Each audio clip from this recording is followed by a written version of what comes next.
Hello and welcome to Unsportsmanlike Conduct, the show where two British brothers talk all things NFL. I'm your host, Dom Corbs, and as ever, I'm joined by my co-host, Nick Corbs. Nick, how you doing? I'm doing good, Dom, but I can't believe apparently it's 33 degrees down in London. It's absolutely freezing up here. Yeah, it's roasting. It's so uncomfortable. If you see me sweating, if you're watching on YouTube and you see me sweating, then forgive me because it is so hot here. It is terrible. But you've got a fleece on. Yeah, it's actively cold in my flat right now. So be careful what you wish for.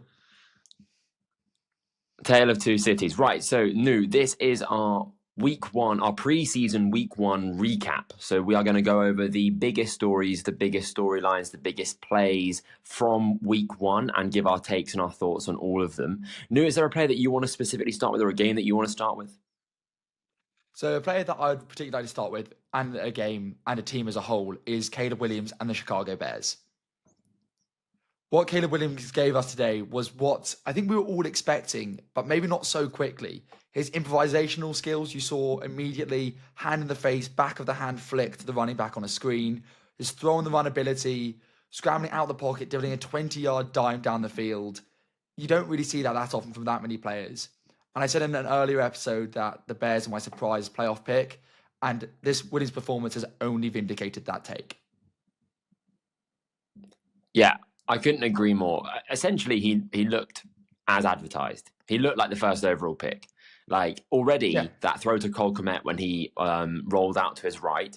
Already, I think that Caleb Williams could be one of the best quarterbacks in the league at throwing on the move. I think he looked as advertised. He looked amazing, really, unfortunately, for anyone in the NFC North. But the Bears, I think, finally have a quarterback. I completely agree, Dom. And also, I think you saw flashes from DeAndre Swift. You already know what he's like, but I think you saw the whole offense really have an identity for the first time in maybe about 5 or 6 years. Yeah.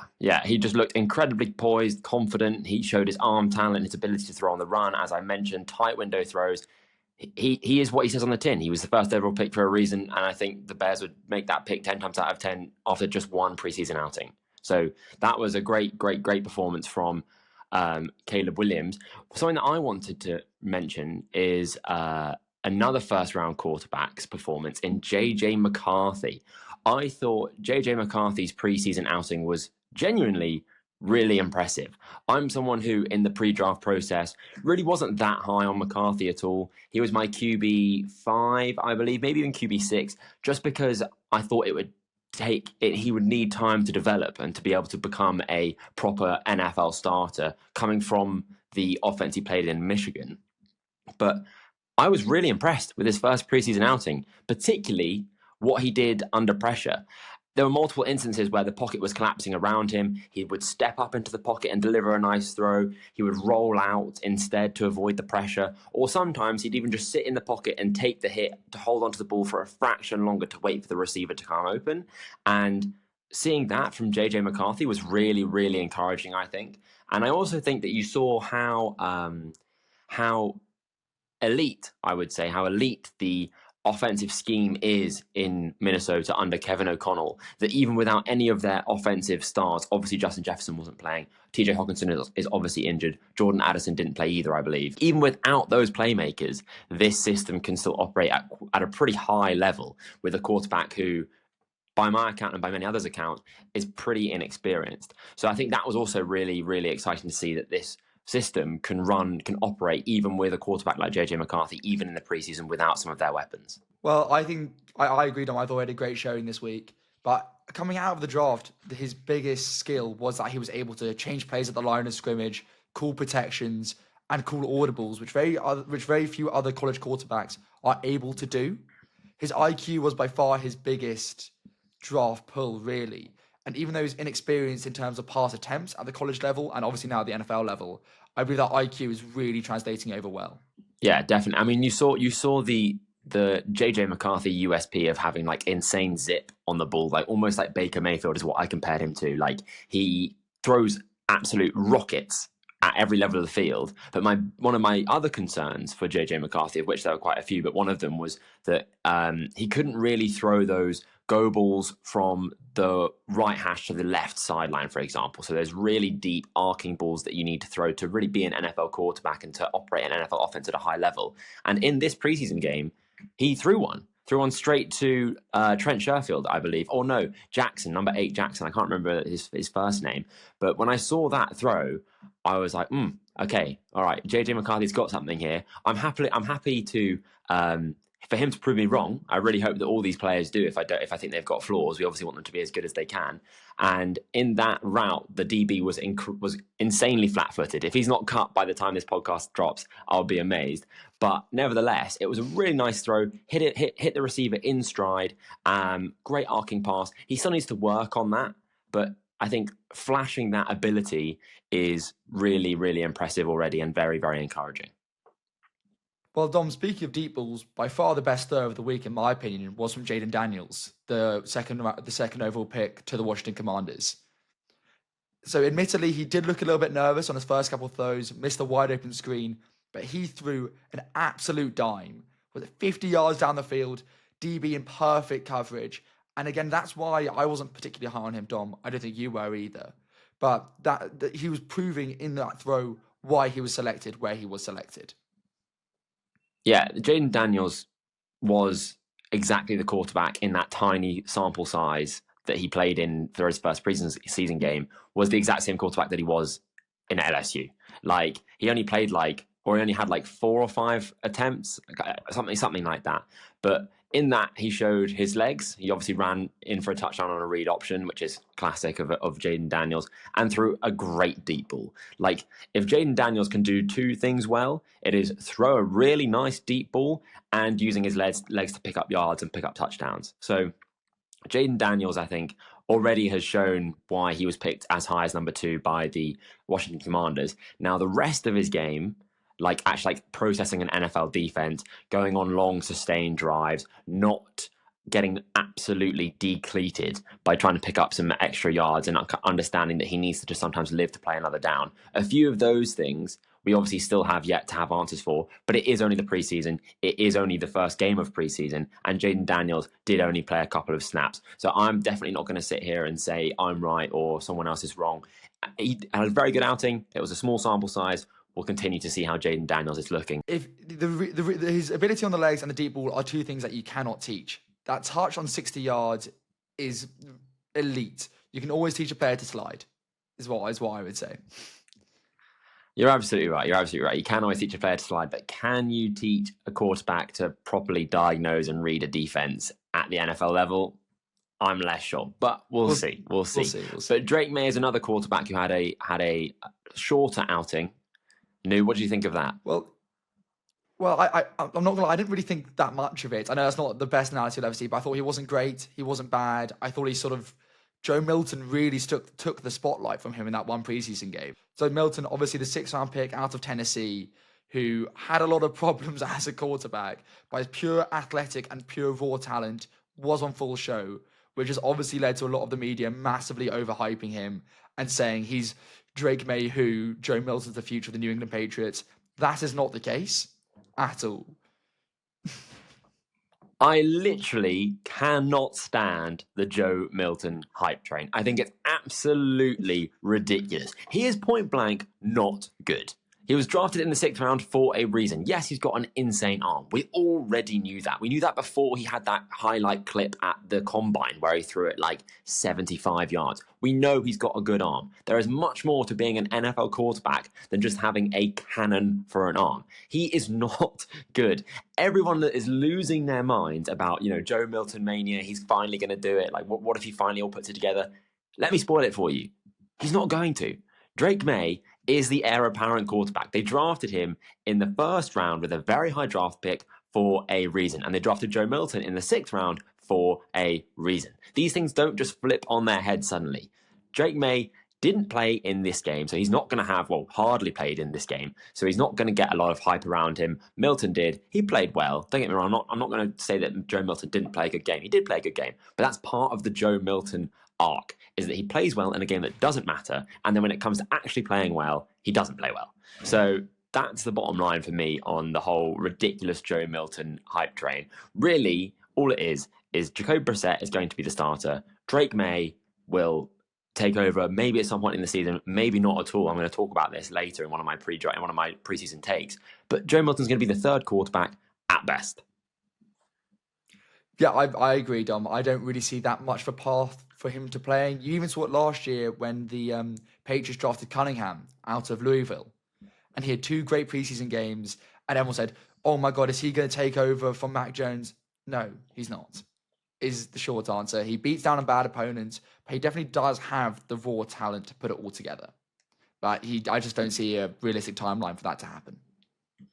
There's a preseason warrior every single year. And if this year it's Joe Milton, then that makes a lot of sense because he's, who doesn't want Joe Milton to be good? Who doesn't want a quarterback who can fling it 75 yards just with a flick of the wrist? Who doesn't want that guy to be a good quarterback? But as I said, and as we're all very aware, there is much more to playing quarterback in the NFL and even in college than just having a good arm. That's it. I know it's exciting. I know I don't want to burst people's bubbles. I know a lot of people already know this, but the hype, people haven't had football for too long. People are looking for anything to get excited about.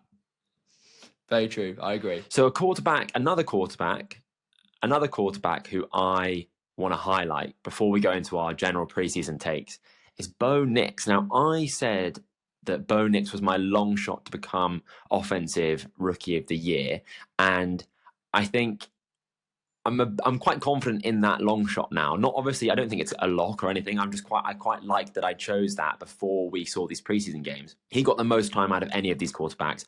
He had 21 attempts, 15 completions, 125 yards, 1 touchdown, and then 3 rushes for 17 yards. It was a bit up and down. At the beginning, he nearly got Greg Dulcich killed on his first passing attempt, threw up a 50-50 ball to avoid a sack. He needs to learn that sometimes it is better just to take that sack.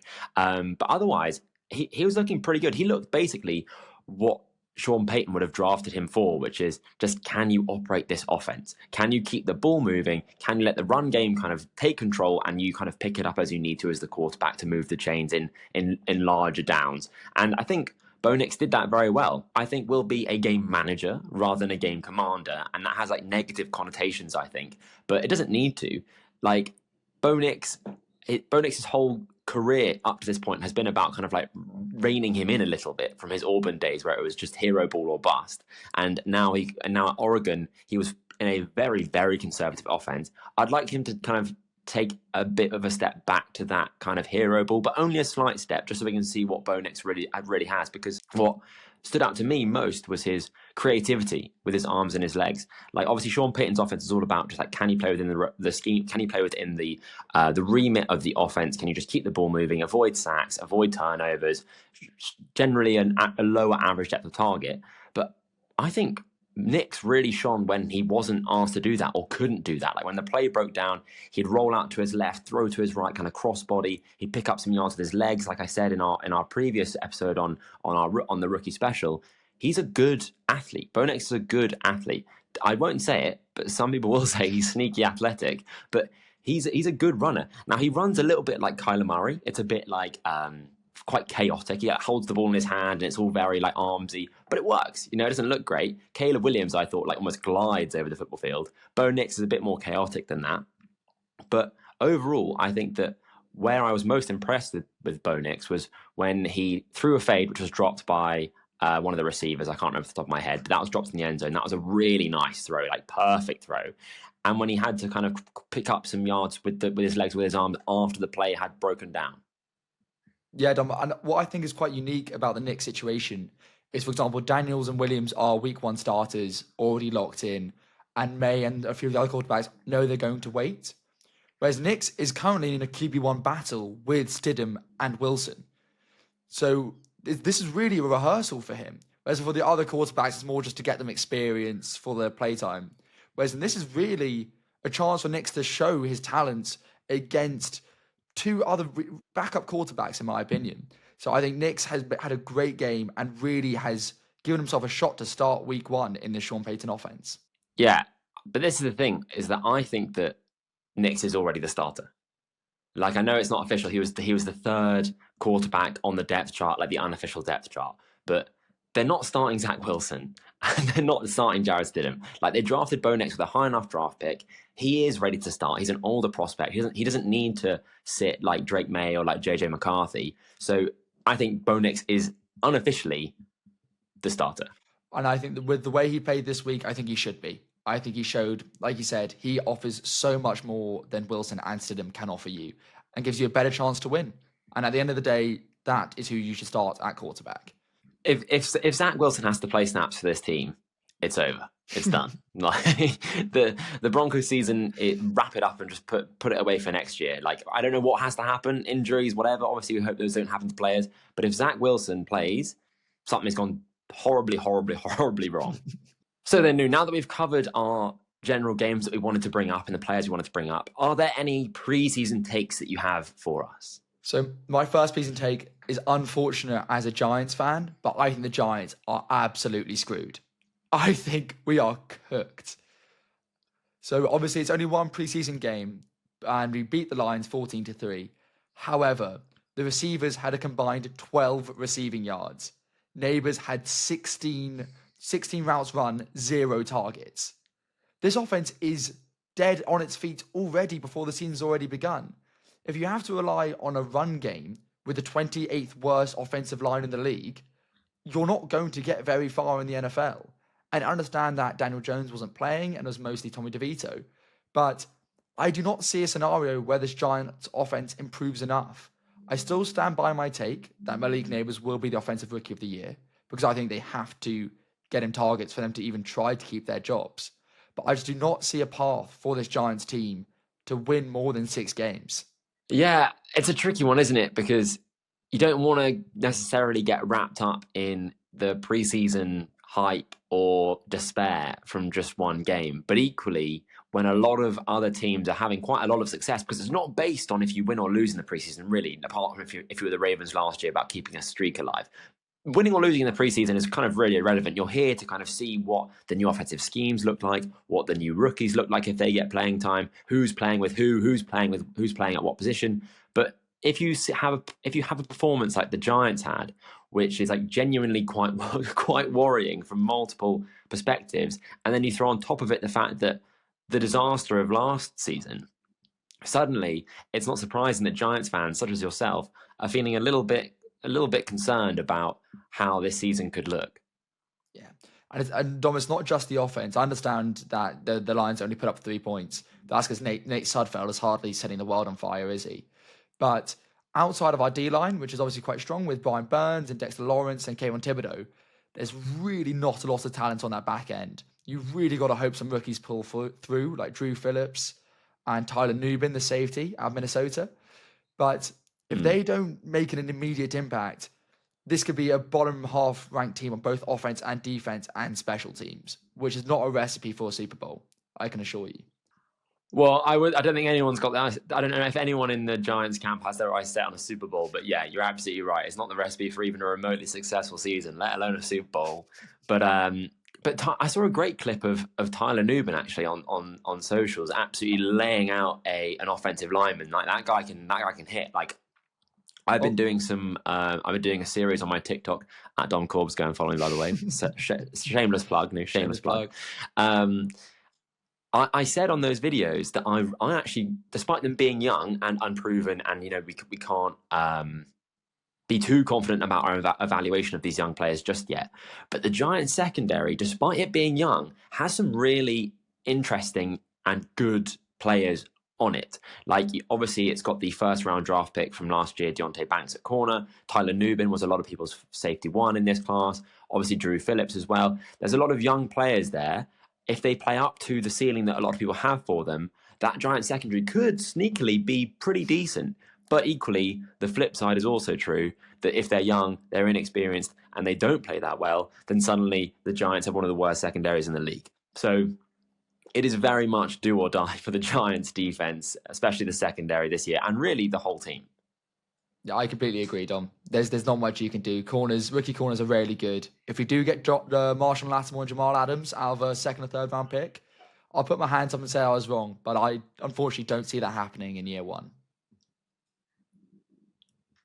Fair enough. Fair enough. So my first preseason take is that Sam Darnold will play like a top 20 quarterback and will play for the whole year in Minnesota and will revive his career. It's quite bold. It's quite bold. But hear me out. Okay, hear me out. As I've already mentioned, I think the offensive system that Kevin O'Connell runs in Minnesota is one of the best in the league, up there with Sean McVay, Kyle Shanahan, all of those great offensive minds. I think Kevin O'Connell is up in that tier with those coaches.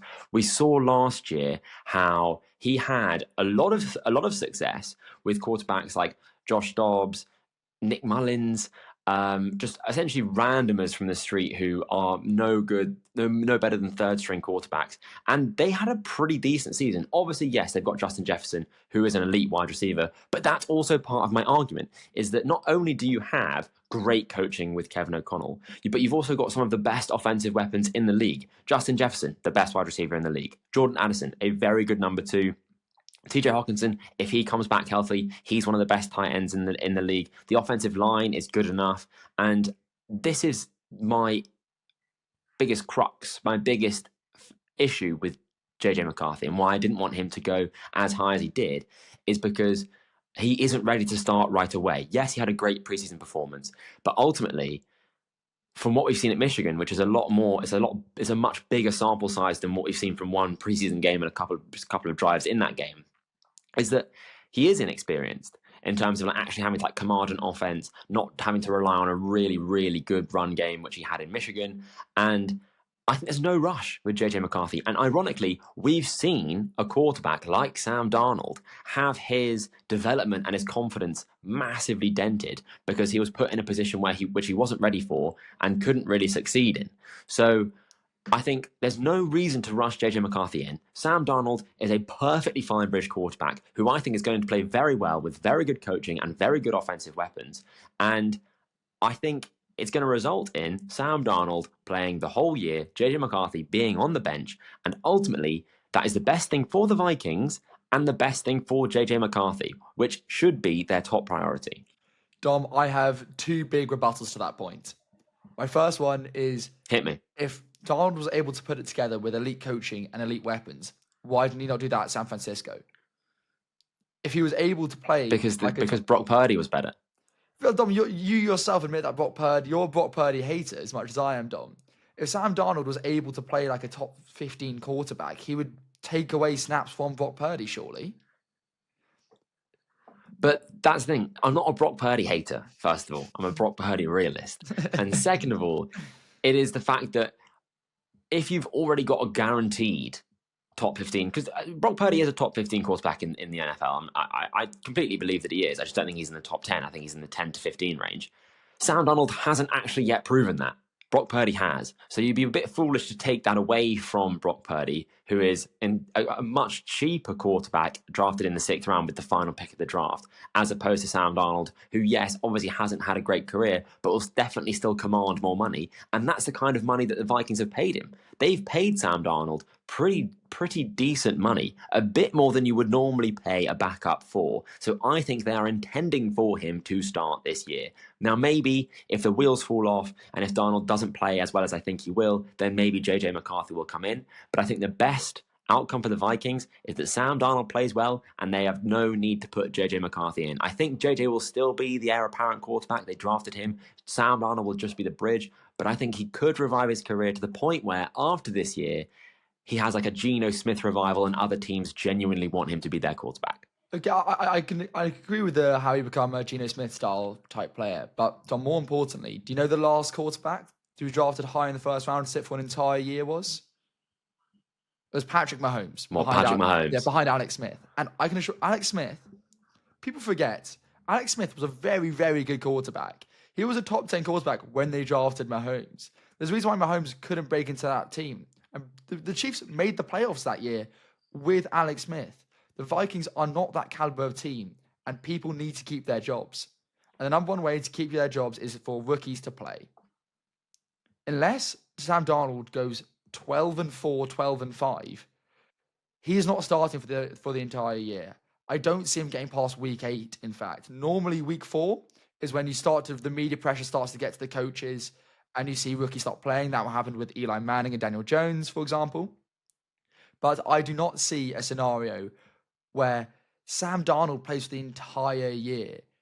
There's too much pressure on coaches and there's too much pressure on coaches and from fans and from the media for the 12th overall pick to play a snap. And I think that's fair, and I think that's justified. But that's it. If you want to keep your job, I think your best option is Sam Darnold, not JJ McCarthy. And actually, if jobs then do start to get kind of questioned, which I don't think they will. We saw the Vikings have a pretty successful season last year with worse quarterback play. So I don't see how they're going to do worse than what they did last year. And people weren't exactly calling for anyone's heads at that point. So that's where I think there's a lot of safety in playing Sam Darnold. I think this regime has time. I think the 12th overall pick, obviously people want that player to play, but as a coach, you cannot appeal to the fans in that sense and just put in a quarterback who in your training, in your pre-draft analysis, is probably not ready to start. And he doesn't need to start. That's the bottom line from me, is that he doesn't need to start, so why bother? So my last preseason take is an unfortunate one as both a British man and a rugby fan. Is about Lewis Rees-Zammit. So obviously Rees-Zammit, Welsh winger, great player, played for the Lions, transitioned to the Kansas City Chiefs this year to play American football. And he didn't look great in his first preseason game. I could see him maybe get some use in special teams. I saw him make a tackle. His speed and that transition from rugby might be useful. But on screens and running with the football, he just looked so clunky. He did not look like a player. He looked like he was new to the sport, which obviously he is. But I just do not see a realistic way for him to get meaningful minutes in that offense outside of special teams, which is sad for me to say, but I just don't see it happening. Yeah, we as British fans want Lewis Rees-Zammit to be good really, really, really, really, really badly, because if anyone can do it, if any British athlete can break into the NFL, it's someone like Rees-Zammit, who was a genuinely good rugby player, not just kind of like a castaway, I'm not really that good at rugby, I'm going to try something else. Like, he was really good. Like, I hope our audience understand this. Like, he was a very, very good player. But I think that's it. I think at the moment his best pathway to playtime is special teams. That's what he gives to the game. He's a rugby player. He can tackle, he can kick, he can run fast, he can track the ball. And I think with the new kickoff rule, that does give him some scope to being on the roster as a kick returner, because obviously with the new kickoff rules, you're just kind of like sorting through mess. You're sorting through kind of loads of different blocks. And that is a little bit like rugby, not exactly like for like, but it's definitely more like rugby than lining up as a receiver and running around and catching a ball and understanding, defenses. So that's definitely his best path to playing time. Obviously, he did a lot of things. We saw him get tackles, like you said, saw him have, he got catch as a running back, he got catch as a receiver. But you're right, it's that running style that every single time I look at it, I'm like, something's not, it's like an uncanny valley. Like, something's just not quite right in his running style. And I don't know if it's just how he runs from rugby normally, but it looks so different if you compare how he runs to any other NFL athlete, a smaller one like, let's say, Tyreek Hill, or a larger one like, let's say, Derrick Henry. Like, because they're all athletes in the NFL, they all kind of run in a similar way, like a sprinter. But Lewis Rees-Zammit kind of runs I don't even know how to describe it. You've almost got to see it for yourself. It's almost robotic. Well, Dom, as someone who me and Dom both played Britball receivers, so we were both new to the sport when we first started.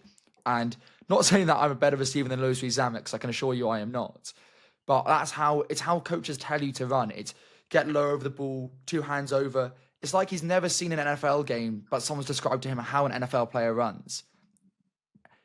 And maybe that shows that he's coachable, but I'm not sure. Unfortunately, you nailed it. It is as simple as, it looks like he hasn't played the sport before, and he hasn't. Yeah. So that's fair enough. And, we both hope that Lewis Rees-Zammit makes it onto the roster. We both hope to see him actually get playing time, make an impact, and inspire other British athletes to pursue a career in the NFL, because that is only good for the NFL to get better athletes, and that's great for the sport across the sea, across the pond. But yeah, at the moment, Lewis Rees-Zammit as our best hope. I'm really hoping to see some more from him this preseason and that he can make a really big splash at some point, because that would be fantastic for his outlook as a Kansas City Chief player. Now, I've got another preseason take for you, which I touched on at the beginning, I hinted at, and that is that Drake Maye, the New England Patriots rookie quarterback, should not start for the Patriots until after week 9. So the reason why I'm saying that is because the Patriots have the hardest schedule in the NFL. And their first 9 games, they play at the Bengals, they play the Seahawks, they play at the Jets, at the 49ers, home at the Dolphins, home to the Texans, away at the Jags, and then they play the Jets. Those games, as a rookie quarterback, unwinnable. I'm not going to lie, unwinnable. Like, the Seahawks have a good defense. They've got a new head coach. Obviously, the Jets are one of the best teams in the NFL. Now they've got Aaron Rodgers back. Texans, Dolphins, playoff teams. Bengals, 49ers, also playoff teams. They're literally playing only playoff teams, and the Jags, who were almost a playoff team. There is absolutely no way that you should put a rookie quarterback out there in a position where they could really, really feasibly go 0-9 to start their career, or 0-6, whenever they decide to put Drake Maye in there. And much like my argument with Sam Darnold and JJ McCarthy, they have Jacoby Brissett for this exact reason. Put him in for the first 9 weeks. Hell, put him in for the whole season. I don't really care. I don't think there's a right time or a wrong time to put a rookie in, but I think the wrong time definitely is against teams that they have no chance of winning against. And if you dent a young quarterback's confidence, if you stunt their development, that can be the death knell for a young quarterback. And I just absolutely would not subject Drake Maye to that whatsoever. I agree, Dom. I think Drake Maye needs to sit, and I think he needs to learn. And I think only time will make him better as a quarterback.